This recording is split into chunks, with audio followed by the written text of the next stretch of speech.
जब किसी मनुष्य का नाश आता है ना, तो सबसे पहले उसकी बुद्धि मर जाती है।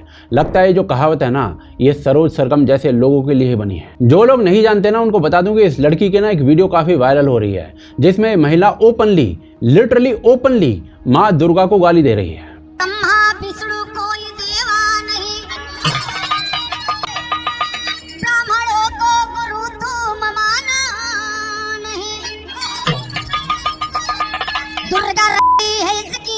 पूजा करो।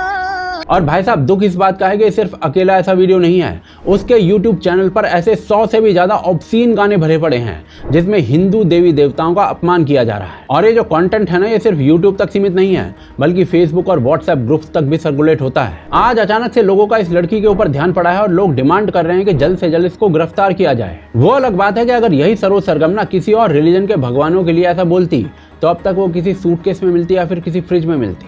हिंदू ग्रुप्स ने ना इस महिला के ऊपर कई जगह FIR करवाई है, चाहे वो मिर्जापुर पुलिस स्टेशन हो या फिर मधिहान पुलिस स्टेशन हो, जिसमें IPC के कई सेक्शंस लगे हैं। लेकिन आपको शॉकिंग बात पता है क्या है?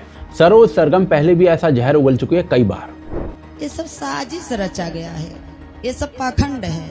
वो दुर्गा एक है। सोनागाछी कलकत्ता में आज भी वो जो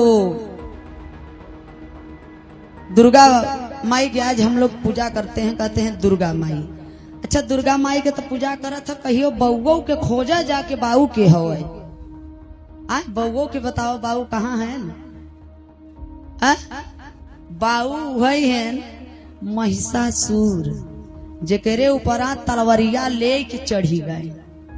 वो केवल साजिश रचा गा। दुर्गा का शादी केवल महिषासुर से इसलिए कराया गया। कितना हिम्मती है महिषासुर, बलशाली है, सामने से कोई नहीं मार पाएगा। हमेशा हमारे राजाओं का बाबूजी हत्या धोखे से हुआ है। और इस लड़की के ऊपर ना पहले भी मल्टीपल FIRs हो चुकी थी, फिर भी इसके खिलाफ अब तक कोई एक्शन नहीं लिया गया है। इनफैक्ट इसके चैनल तक पर रोक नहीं लगाई गई है और उल्टा 2022 में ये बहुजन मुक्ति पार्टी नाम की एक पार्टी के टिकट से यूपी के असेंबली इलेक्शन लड़ चुकी है। लेकिन देखिए, ये कोई पहला इंसिडेंट नहीं है। माँ दुर्गा को गाली देना ना पिछले कुछ सालों में पैटर्न बन चुका है। पता है क्यों? क्योंकि माँ दुर्गा ने महिषासुर का वध किया था और इन जाहिलों को लगता है कि महिषासुर एक लोअर कास्ट राजा था जो ब्राह्मणों का दुश्मन था, और इसीलिए माँ दुर्गा ने महिषासुर का धोखे से वध कर दिया। और ऐसे ढकोसले नैरेटिव बनाने वाली ये अकेली औरत नहीं है, ऐसे कई और लोग हैं। महिषासुर को महाराक्षस कहा गया। जी। महाराजा महिषासुर पिछड़े समाज के थे और बड़े बहादुर थे, बड़े प्रतापी थे। उनके सामने किसी का कुछ चला नहीं जी। तो इन लोगों ने कहा कि इसको कैसे खत्म किया जाए। तो दुर्गा नाम की एक लड़की को इन्होंने जिम्मेदारी दिया जी कि तुम्हें वहां जाना है और उसको अपने जाल में फंसाना है जी। और जाल में फंसा के उसका वध करना है जी। और वध करके जी जब तुम लौटोगी तो पूरी दुनिया में तुम्हें एक देवी की हैसियत में हम तुम्हें खड़ा करेंगे, तुम पूज्यमान तुम्हें हम बनाएंगे। इतना ही नहीं, कुछ साल पहले ना फॉरवर्ड प्रेस नाम की एक मैगजीन आई थी, जिसमें एक आर्टिकल पब्लिश किया गया था, जिसमें ओपनली लिखा गया था कि माँ दुर्गा ना एक सेक्स वर्कर थी। उसने महिषासुर को शराब पिलाकर सिड्यूस किया और फिर उसे धोखे से मार दिया। ये ऐसे शब्द हैं जिससे किसी भी हिंदू का खून खौल जाए। खुद स्मृति ईरानी ने इस मुद्दे को पार्लियामेंट के अंदर उठाया था और भारत के सिलेक्टिव फ्रीडम ऑफ स्पीच को कॉल आउट किया था। What the communist leaders call Mahishasur Martyrdom Day, and may my God forgive me for reading this. Durga Puja is the most controversial racial festival, where a fair-skinned, beautiful goddess Durga is depicted brutally killing a dark-skinned native called Mahishasur.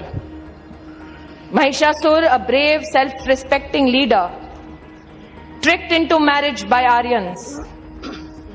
They hired a sex worker called Durga, who enticed Mahishasur into marriage and killed him after 9 nights of honeymooning during sleep. Freedom of speech, ladies and gentlemen. Who wants to have this discussion on the streets of Kolkata? I want to know. और भाई साहब, ये तो कुछ भी नहीं है। बाकायदा एक समय तो जेएनयू जैसे इंस्टीट्यूशंस में महिषासुर शहादत दिवस मनाया जाने लग गया था। All India backward student forum के स्टूडेंट्स ने हॉस्टल, मेस और ऑडिटोरियम्स में सेमिनार रखे थे, जिसमें महिषासुर को एक मार्टर और एक हीरो बनाकर प्रोजेक्ट किया जा रहा था। खुद उदित राज जैसे नेता इन इवेंट्स में शामिल हुए थे। ऐसा इसलिए किया जा रहा था ताकि सिस्टमैटिकली एक नैरेटिव बिल्ड किया जा सके, जिसमें दुर्गा पूजा को एक ब्राह्मणिकल कॉन्स्पायरेसी के रूप में प्रेजेंट किया जा सके, जिससे अल्टीमेटली बाकी सो कॉल्ड लोअर कास्ट और दलितों को हिंदुइज्म से नफरत करवाई जा सके कि कैसे दुर्गा माँ ने महिषासुर नाम के एक लोअर कास्ट असुर को मार दिया। जबकि हिंदू धर्म ग्रंथ देवी महात्म्य में साफ साफ लिखा है कि महिषासुर एक कपटी और क्रूअल राजा था, जिसने घोर तपस्या के बाद ऐसे वरदान ले लिए थे कि उसे कोई आदमी नहीं मार सकता था, और इसके बाद उसने पृथ्वी और स्वर्ग पर बहुत अत्याचार करने शुरू कर दिए थे। तब जाकर ब्रह्मा, विष्णु और महेश की शक्तियों से माँ दुर्गा का अवतार हुआ था। शेर पर सवार होकर, हाथों में त्रिशूल लिए, चक्र और खड़ग लेकर उन्होंने 9 दिन तक युद्ध किया था और अंत में महिषासुर का वध किया था। इसी घटना को याद करते हुए दुर्गा पूजा और बाद में दशहरा तक मनाया जाता है, जो धर्म की जीत और अधर्म की हार का प्रतीक है। और देखिए, नोट करने वाली बात यह थी कि यहाँ पर ऊंची जाति नीची जाति की तो कोई बात ही नहीं कर रहा था, लेकिन इस पूरी बात को डिस्टॉर्ट करके एक प्रोपेगेंडा बनाया गया, ये दिखाने के लिए कि ये एक ब्राह्मणिकल कॉन्स्पायरेसी था, जिसमें सो कॉल्ड मूल निवासी और दलित कम्युनिटीज के राजाओं को डीमन बनाकर दिखाया गया है। इसी सेम नैरेटिव के बेस पर ना रावण को भी बहुजन और द्रविडियन पॉलिटिक्स के अंदर मूल निवासी हीरो बना दिया गया था। तमिलनाडु में द्रविडियन पॉलिटिक्स में ओपनली रावण को मूल निवासी और नॉन ब्राह्मण किंग के रूप में प्रोजेक्ट किया जाता था, लेकिन सच को कहां तक छुपाओगे भाई? क्योंकि रावण का जन्म एक ब्राह्मण के घर में हुआ था। उनके पिता का नाम विशर्वा था, वो कोई शिव का भक्त था, एक पंडित था, वीणा वादक था, और रावण ना भारत के नॉर्थ में पैदा हुआ था। बेसिकली रावण को बिना मूल निवासी दिखाने की कोशिश की गई थी, पर वो चल नहीं पाई, क्योंकि सैकड़ों रिकॉर्ड रावण को ब्राह्मण और नॉर्थ इंडियन प्रूव करते हैं। सिमिलरली होलिका को भी ना एक बहुजन प्रूव करने की कोशिश की गई।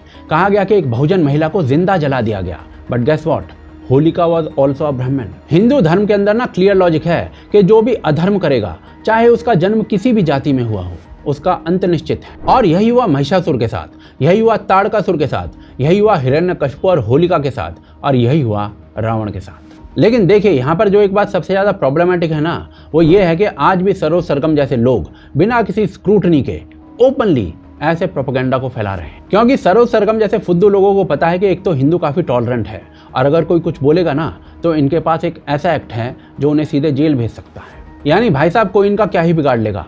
पर यहाँ समझना ये होगा कि माँ दुर्गा, जो कि भारत की शक्ति और धर्म का प्रतीक है, उनको गाली देना फ्रीडम ऑफ स्पीच नहीं है, ये डायरेक्ट हिंदू हेट है। और अगर आज भी सिस्टम सोया रहेगा, कोई एक्शन नहीं लेगा, तो ये बहुत दुख की बात है। अगर आज कोई भी कुछ दुनिया के किसी भी रिलीजन के बारे में, किसी भी प्रॉफिट के बारे में और किसी भी गॉड के बारे में कोई भी कुछ बोलता है, लिखता है ना, तो ट्रस्ट मी, अगले दिन जेल में मिलता है। शर्मिष्ठा का केस इसका ओपन एग्जाम्पल है। लेकिन वहीं हिंदू गॉड्स को टारगेट करना ना एक सेफ स्पॉट बन चुका है, जिसमें सेकुलरिज्म के नाम पर सब कुछ अलाउड है। बेसिकली ये फ्रीडम ऑफ स्पीच के नाम पर भारत की सिविलाइजेशनल बैकबोन पर अटैक है, एंड विदाउट एनी एक्शन ना ये फ्यूचर में बढ़ने ही वाला है। और जब ऐसे झूठ दशकों तक बोले जाते हैं ना, तो लोग उनको सच मानने लगते हैं, और फिर ऐसे समाज टूट जाते हैं, फाइनली ऐसे देश टूट जाते हैं। सो इट इज नेसेसरी कि आज और अभी इस झूठ को रोका जाए एक टफ एक्शन लेकर, एल्स इस झूठ का फ्यूचर ऐसा होगा जो भारत झेल नहीं पाएगा।